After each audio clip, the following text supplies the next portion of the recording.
My name is Pierre. I am full professor at the University of Tel Aviv in the field of anesthesia and critical care. I am the head of the General Intensive Care Department at the Beilinson Hospital Rabinal Medical Center and the head of the Institute for Nutrition Research in the same institution. I am the past chairman of the European Society of Clinical Nutrition and Metabolism and the present chairman of the Israel Society for Clinical Nutrition. Malnutrition is one of the main problems in hospitals. The reason is multiple. Patients may arrive already with a decrease in weight. They may have a decrease in food intake. They may have some diseases that are impairing their absorption, or they may have diarrhea or surgical problems.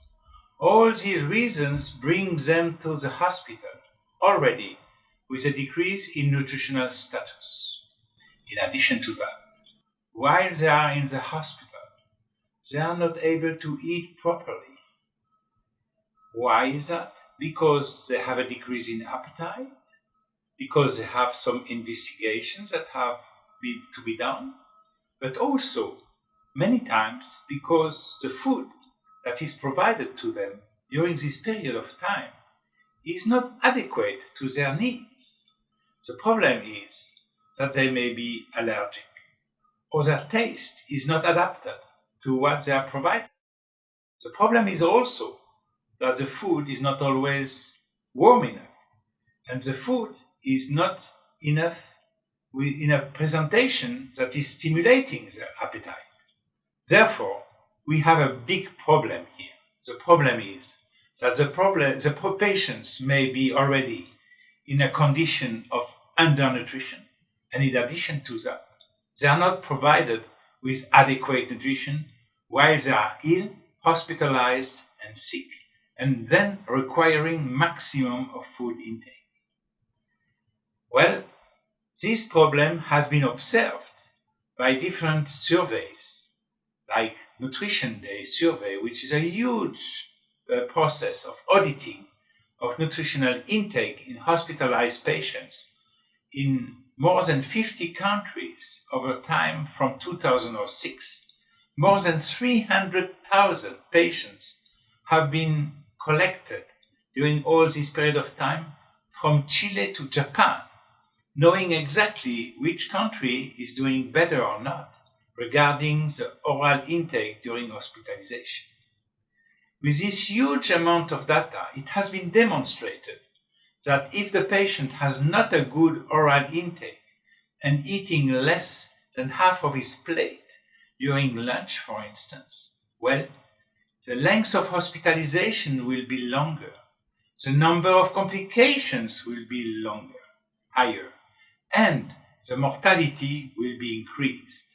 There is a very direct link between the oral intake during hospitalization and the morbidity and mortality of hospitalized patients.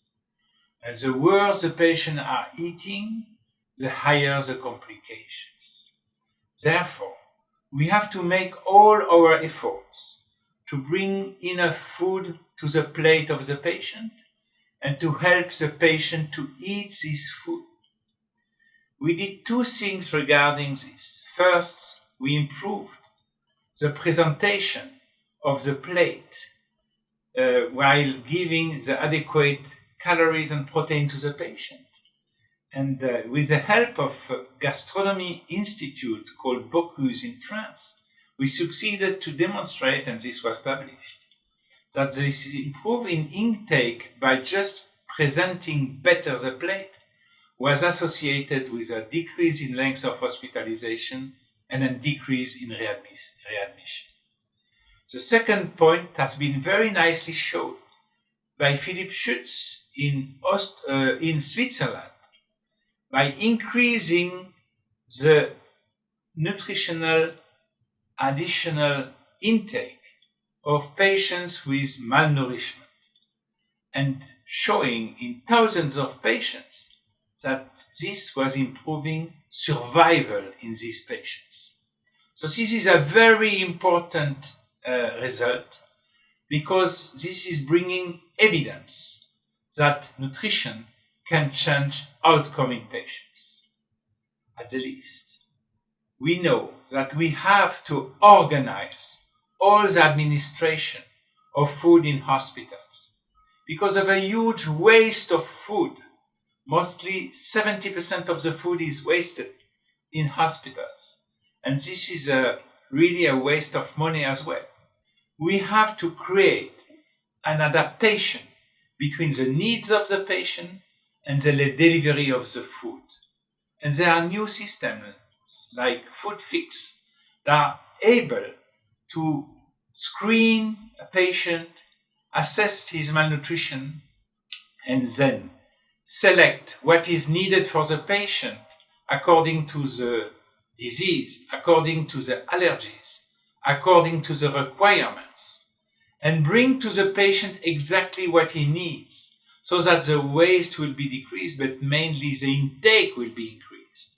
And if the intake is increased, definitively we will be able to affect the morbidity and mortality, improving the survival of the patient, and decreasing the costs of food in the hospital, so that the patient will be improving and the hospital will spend less money for that.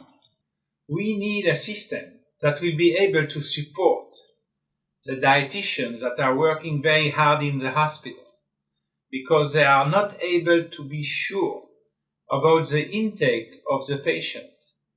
The meal is brought to the patient by some health workers that are not monitoring the food that has been taken by the patient.